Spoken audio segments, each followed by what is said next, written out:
전교에 계신 유클레시아 성도 여러분, 주님의 은혜와 사랑이 늘 함께 하시기 바랍니다. 여호와는 내게 복을 주시고 너를 지키시기를 원하며, 여호와는 그의 얼굴을 내게 비추사 은혜 베푸시기를 원하며, 여호와는 그 얼굴을 내게로 향하여 드사 평강 주시기를 원하노라. 이 제사장의 축복의 기도가 우리 모든 성도님들에게 임하시기를 간절히 바랍니다. 우리 함께 사도신경 고백하심으로 유클레시아 예배 시작하겠습니다. 나는 전능하신 아버지 하나님 천지의 창조주를 믿습니다. 나는 그의 유일하신 아들 우리 주 예수 그리스도를 믿습니다. 그는 성령으로 잉태되어 동정녀 마리아에게서 나시고 본디오 빌라도에게 고난을 받아 십자가에 못 박혀 죽으시고 장사된 지 사흘 만에 죽은 자 가운데서 다시 살아나셨으며 하늘에 오르시어 전능하신 아버지 하나님 우편에 앉아 계시다가 거기로부터 살아있는 자와 죽은 자를 심판하러 오십니다. 나는 성령을 믿으며 거룩한 공교회와 성도의 교제와 죄를 용서받는 것과 몸의 부활과 영생을 믿습니다. 아멘. 우리 함께 찬송 412장 드리겠습니다.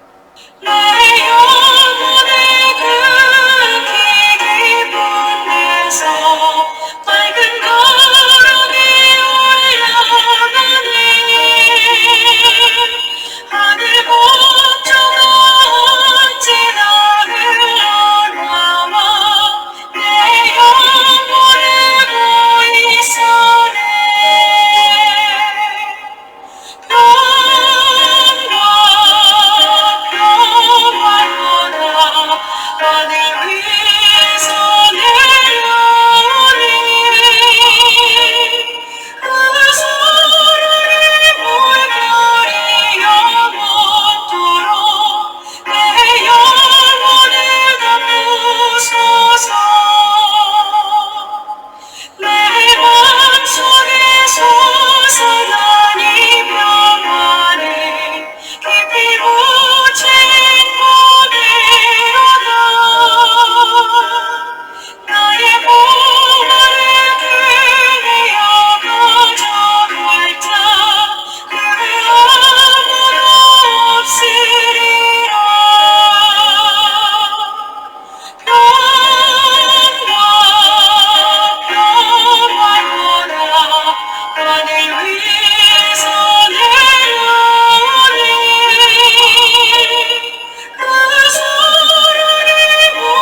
우리 함께 기도 드리시겠습니다.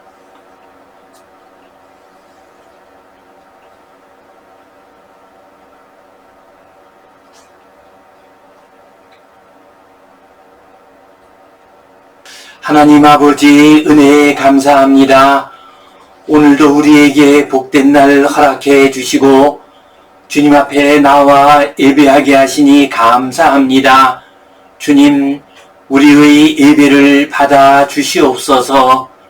어떤 자리에서 어떤 형편에서든지 우리 주님 앞에 나와 예배하는 일 소홀히 하지 않게 하시고 우리의 예배가 우리 주님께 받아들여지는 복된 예배 되게 하여 주시옵소서. 주님, 더위가 시작되었습니다. 더위로 인하여 지치지 않게 하시고 약해지지 않도록 도와주시옵소서. 또한 코로나 바이러스가 더욱더 기승을 부리고 있습니다. 주님, 긍휼히 여겨주시고 이 좋지 못한 질병이 하루바삐 떠나게 하여 주시옵소서. 이러한 시대를 맞이하여 우리의 믿음이 약해지지 않게 하시고 하나님 앞으로 나아가는 그 발걸음이 흔들리지 않도록 도와주시옵소서. 우리 가정 위에 복을 내려주시고 일터 위에 늘 함께하여 주시옵소서. 주님께 온전히 의탁하오며 감사하옵고 예수님 이름으로 기도하옵나이다. 아멘. 하늘에 계신 우리 아버지, 아버지의 이름을 거룩하게 하시며 아버지의 나라가 오게 하시며 아버지의 뜻이 하늘에서와 같이 땅에서도 이루어지게 하소서. 오늘 우리에게 일용할 양식을 주시고 우리가 우리에게 잘못한 사람을 용서하여 준 것 같이 우리 죄를 용서하여 주시고 우리를 시험에 빠지지 않게 하시고 악에서 구하소서. 나라와 권능과 영광이 영원히 아버지의 것입니다. 아멘. 오늘은 팔복의 말씀 가운데서 7번째로 화평하게 하는 사람의 복, 이 제목 가지고 함께 말씀을 나누겠습니다. 21세기는 양극화의 시대라고 말을 합니다. 국제적으로도 미국과 중국이 점점 양극화되고 있습니다. 국내적으로는 이념에 따라서 계층과 계급에 따라서 또 세대에 따라서 요즘에는 젠더에 따라서 문화에 따라서 양극화가 자꾸 심해지고 있습니다. 양극화가 되면 중간지대에 있는 사람이 점점 줄어들게 됩니다. 사람들이 점점 양극으로 쏠리게 됩니다. 그러면 이러한 시대에서는 싸움과 갈등이 심하게 일어날 수가 있습니다. 양극화된 사람들은 자기들만이 옳다고 생각을 합니다. 상대편을 인정하지 않습니다. 그 결과 평화가 깨어지게 됩니다. 양극화된 시대, 그래서 평화가 깨어지고 있는 이러한 시대를 맞이하여 주님의 이 말씀대로 화평하게 하는 자가 되어 하나님의 아들이라 일컬음 받는 귀한 주의 백성들 되시기를 간절히 바랍니다. 팔복의 말씀, 본문 말씀 다시 한번 읽겠습니다.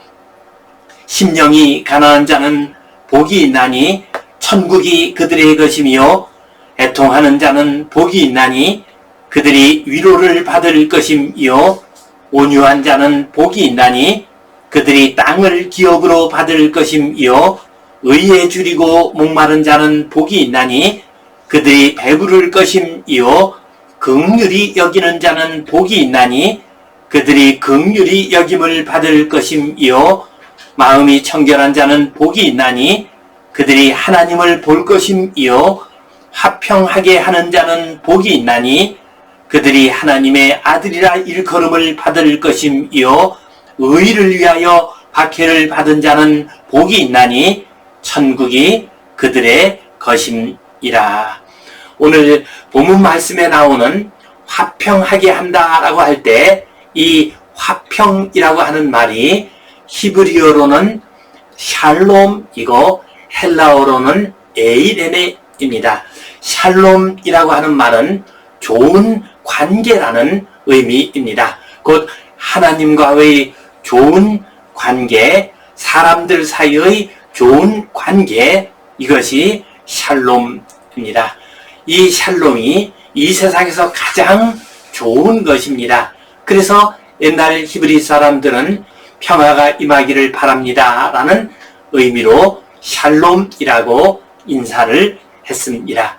또한 평화가 헬라어로는 에이레네입니다. 이 에이레네는 전쟁과 불화가 없는 상태라는 그런 소극적인 의미만 가지는 것이 아닙니다. 서로 관심을 가지고 사랑하고 또한 친밀한 관계 속에 있는 것을 말합니다. 그 사람과 사람이 좋은 관계 속에 있는 것을 의미합니다. 최근에는 요한 갈퉁이 평화를 소극적인 평화와 적극적인 평화로 구분하여 설명하기도 했습니다. 소극적인 평화는 억압에 의해서 폭력적인 상태가 없는 상태를 의미합니다. 적극적인 평화는 약자의 생명과 자유와 번영과 복지 등이 보장됨으로써 폭력적으로 저항할 필요가 없는 그러한 상태가 되는 것을 의미합니다. 성경에 나오는 샬롬이나 혹은 에이레네는 이 갈퉁이 말하는 적극적인 평화와 같은 의미라고 말을 할 수가 있습니다. 이처럼 샬롬, 에이레네, 적극적인 평화를 이루는 사람, 그 사람은 하나님의 자녀가 된다라고 했습니다. 우리 주님 예수 그리스도는 하나님의 아들이십니다. 우리 주님께서는 이 땅 위에 평화를 가져오시기 위해서 하나님과 화목함을 이루기 위해서 이 땅에 오셨습니다. 우리 주님께서 십자가에 달려 죽으신 것은 하나님과의 평화, 하나님과의 화목을 이루기 위해서였습니다. 그래서 우리 주님의 십자가의 죽음을 화목 제물이 되어셔서 죽으신 것이라고 말을 합니다. 우리 주님께서는 마지막 십자가형을 당하실 때에도 참으로 평화를 이루는 모습을 보여주셨습니다. 우리 주님께서 십자가에 달리실 때 주변에 많은 유대인들이 있었습니다. 그들이 주님을 향해서 손가락질을 했습니다. 조롱을 했습니다. 십자가에 매달라고 소리를 쳤습니다. 이런 악한 자들이 주님에게 악한 말과 악한 행동을 했습니다. 그러나 주님께서는 저들이 몰라서 그럽니다. 저들의 죄를 용서하여 주시옵소서라고 기도하셨습니다. 이렇게 하셔서 주님께서는 이 십자가의 형을 받으시면서도 그 악한 자들, 우리 주님을 죽이려고 하고 조롱하는 자들, 그들과의 평화를 이루셨습니다. 또한 주님께서는 오른쪽에 있는 강도를 향해서 내가 오늘 나와 함께 낙원에 있으리라 말씀하셨습니다. 이 강도, 큰 죄를 짓고서 십자가형을 당하는 이 강도, 그 강도에게 평화를 주셨습니다. 그래서 그는 소망 가운데서 평화롭게 삶을 마칠 수가 있었습니다. 우리 주님께서는 이 땅에 하나님과의 화목을 이루시기 위해서 오셨습니다. 이 땅에 평화를 주시기 위해서 오셨습니다. 우리 주님께서 십자가에 달려서 돌아가셨을 때 그 십자가형을 책임진 백부장이 있습니다. 이 백부장은 십자가 위에서의 우리 주님의 모습을 다 보았습니다. 마지막 순간까지도 하나님과의 화목을 이루고자 하는, 마지막 순간까지도 인생들과의 평화를 이루고자 하는 우리 주님의 모습을 보았습니다. 그래서 이 백부장이 말을 합니다. 참으로 그는 하나님의 아들이었도다 라고 고백을 합니다. 그렇습니다. 우리 주님은 이 땅에 평화를 이루시기 위해서 오셨습니다. 하나님과의 평화, 사람들과의 평화를 이루기 위해서 오셨습니다.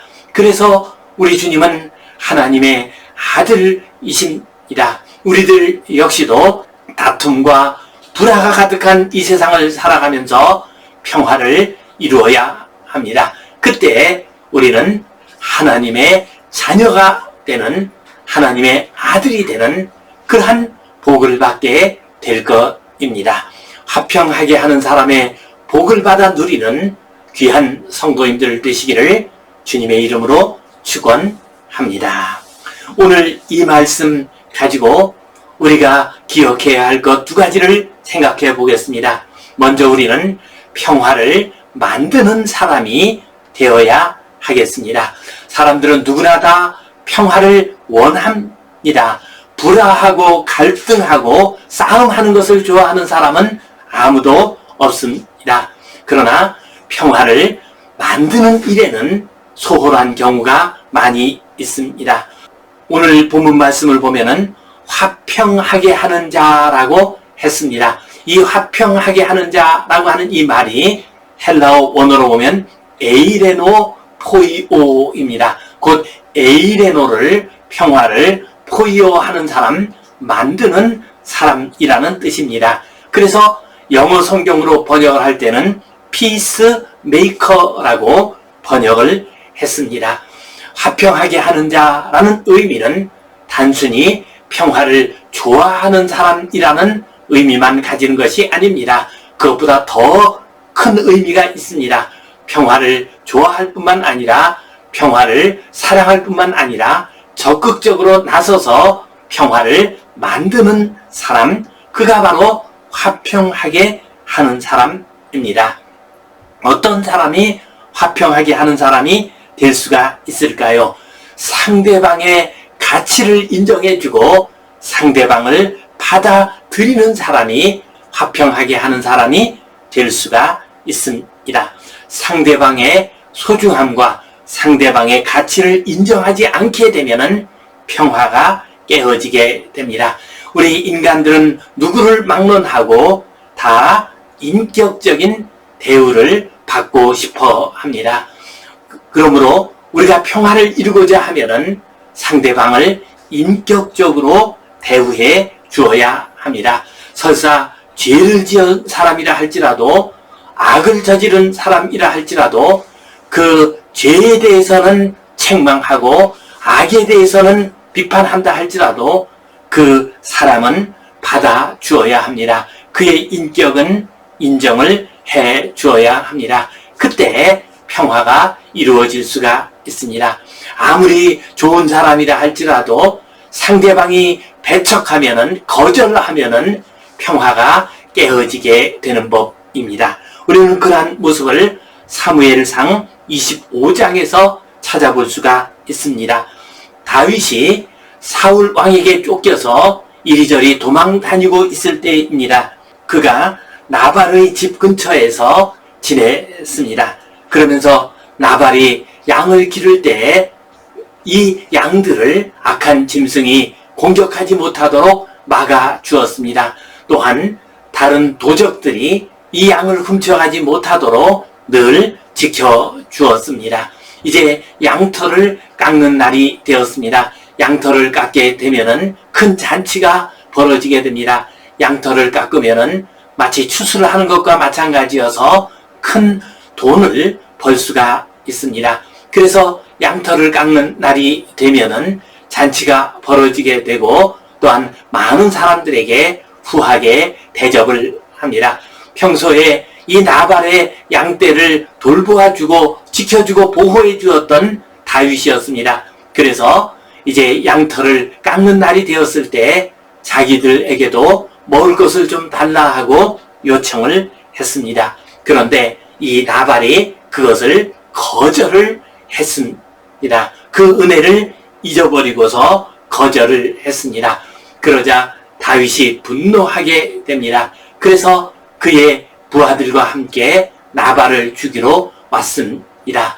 평화가 깨어졌습니다. 나발의 집과 다윗 사이에 있었던 평화가 깨어지게 되었습니다. 그때 나발의 아내 아비가일이 급히 달려옵니다. 음식을 마련해서 떡을 마련하고 또한 건포도를 마련해서 달려왔습니다. 그리고서 다윗 앞에 엎드려서 절을 합니다. 그동안 자기들을 지켜준 것에 대해서 감사를 했습니다. 그리고 간절히 구합니다. 당신은 이 나라의 왕이 되실 분입니다. 왕이 되실 분이 이런 하찮은 백성들을 분노 때문에 죽였다라고 하는 그런 소문이 나서야 되겠습니까? 우리를 불쌍히 여겨 주십시오. 우리를 살려 주십시오. 라고 하면서 간곡하게 엎드려서 간구를 했습니다. 아비가일, 그는 다윗을 인정했습니다. 다윗이 자기들에게 베푼 은혜를 인정을 했습니다. 또한 다윗이 앞으로 이 나라의 왕이 될 것이라는 것을 인정해 주었습니다. 그러자 다윗이 나발을 공격하러 가던 그 발걸음을 멈추게 됩니다. 나발의 집과 다윗 사이에는 평화가 이루어지게 되었습니다. 그렇습니다. 배척할 때, 상대방을 무시할 때, 상대방의 은혜를 알지 못할 때에는 평화가 깨어지게 됩니다. 그러나 상대방을 인정하고 상대방을 받아들이고 상대방을 귀하게 여길 때에는 평화가 이루어지게 됩니다. 우리 주님께서도 이 땅에 오셔서 상대방을 받아들이셨습니다. 우리 주님께서는 사마리아의 여인을 우물가에서 만나셨습니다. 5명의 남편과 살았던 여인입니다. 그 여인까지도 우리 주님께서는 받아주셨습니다. 또한 우리 주님께서는 세리장 삭개오를 받아주셨습니다. 온 백성들에게 손가락질 당하고 미움받는 삭개오를 받아주셨습니다. 그러자 평화가 임하게 됩니다. 이 사마리아 여인과 마을 사람들 사이에 평화가 임하게 됩니다. 삭개오와 또한 마을 사람들 사이에 평화가 임하게 됩니다. 우리는 평화를 좋아하고 평화를 사랑하는 사람이 되는 것을 넘어서서 애써 수고하여 평화를 만드는 사람이 되어야 하겠습니다. 우리가 다른 사람을 받아들이고 인정하고 수용할 때, 그의 인격을 소중히 여겨줄 때 평화가 임하게 됩니다. 평화가 깨어진 다툼의 세상입니다. 이 세상 가운데서 상대방을 받아들임으로써 평화를 이루어가는 복된 성도님들 되시기를 간절히 바랍니다. 두 번째로, 우리가 희생과 양보를 할 때 평화를 이룰 수가 있습니다. 왜 평화가 깨어지게 됩니까? 자기의 주장을 끝까지 하기 때문입니다. 자기의 권리만을 주장하기 때문입니다. 사람들은 다 자기의 권리가 있다고 생각을 합니다. 그리고 그 권리가 침해당했다고 여겨질 때 다툼과 싸움이 일어나게 되는 법입니다. 오해가 생겨나게 됩니다. 그래서 평화가 깨어지게 됩니다. 그러므로 평화를 이루기 위해서는 희생하고 양보하는 사람이 있어야 평화가 이루어질 수가 있습니다. 창세기 13장을 보면 아브라함의 일꾼들과 조카 롯의 일꾼들 사이에 목양지를 놓고서 다툼이 일어나는 모습을 볼 수 있습니다. 이때 아브라함이 자기와 롯 사이에 평화를 이루고자 합니다. 자기 조카 롯을 불러서 말을 합니다. 네가 먼저 좋은 땅을 선택하도록 하라. 내가 좌하면 나는 우할 것이요 내가 우하면 나는 좌하리라 라고 말을 했습니다.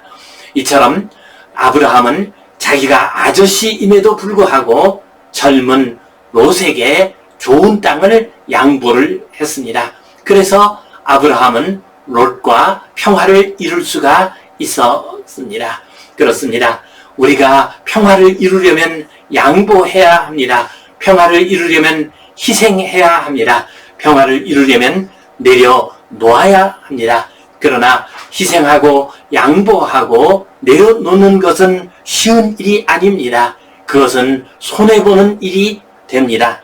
그러나 우리 믿는 이들은, 하나님의 자녀들은 희생하고 양보할 수가 있습니다. 왜 그렇습니까? 하나님께서 채워주신다고 하는 믿음이 있기 때문입니다. 내가 비록 이것을 양보한다 할지라도 평화를 위해서 양보한다면 하나님께서 내가 양보한 것, 내가 희생한 것을 채워주신다고 하는 그 믿음을 우리는 가지고 있습니다. 그때 우리는 평화를 이룰 수가 있습니다. 아브라함도 양보를 했습니다. 조카 롯에게 양보를 했습니다. 그러자 하나님께서 아브라함에게 나타나셨습니다. 그리고 내 후손들을 하늘의 별과 같이 많게 할 것이다. 내가 동서남북을 걸어봐라. 내가 걷는 온 땅을, 내가 바라보는 모든 땅을 너와 내 후손에게 주겠노라고 약속하셨습니다. 그래서 그는 양보하였지만은 하나님으로부터 약속을 받고 하나님의 공급하심을 받았습니다. 아브라함은 더욱더 많은 재산을 얻을 수가 있었습니다. 우리가 평화를 위해서 양보할 때 하나님께서 채워주십니다. 하나님께서 우리가 내려놓은 것을 채워주십니다. 하나님께서 우리가 잃어버린 것을 채워주십니다. 그래서 우리는 양보하고 희생할 수 있습니다. 그래서 우리는 평화를 누릴 수가 있습니다. 평화를 만드는 사람이 될 수가 있습니다. 그렇습니다. 우리도 이렇게 다툼이 많은 세상 가운데서, 전쟁이 많은 세상 가운데서 우리가 평화를 가져오려면 우리의 헛된 욕망을, 우리의 분노를, 우리의 미움의 마음을 죽여야 합니다. 그때 평화가 이루어지게 됩니다. 우리 속에서 자기 이익만 추구하는 그러한 자아가 살아있는 한은 이 땅에 평화가 임할 수가 없습니다. 헛되고 악한 욕망이 살아있는 한에는 다툼만 일어날 뿐입니다. 참으로 평화를 잃어버린 시대를 우리는 살아가고 있습니다. 우리 주님 예수 그리스도처럼 우리들도 우리 자신을 내려놓읍시다. 우리 자신의 잘못된 것들, 악한 욕망들, 분노들, 헛된 영광을 추구하는 마음들을 내려놓읍시다. 그래서 희생하고 양보함으로써 이 땅에 평화를 가져오는 복된 성도님들 되시기를 주님의 이름으로 축원합니다. 기도하겠습니다. 하나님 아버지, 은혜에 감사합니다. 이 땅이 다툼과 미움과 싸움 가운데에 있습니다. 전쟁 가운데에 있습니다. 주님, 이러한 시대를 맞이하여 우리 하나님의 백성들이 평화를 만드는 사람이 되게 하여 주시옵소서. 화평하게 하는 사람이 되게 하여 주시옵소서. 예수님처럼 이 땅 위에 하나님과의 화목, 사람들 사이의 평화를 가져오는 사람이 되게 하여 주시옵소서. 그리하여 하나님의 아들이라 일컬음을 받는 복된 우리 모두가 되게 하여 주시옵소서. 예수님 이름으로 기도하옵나이다. 아멘.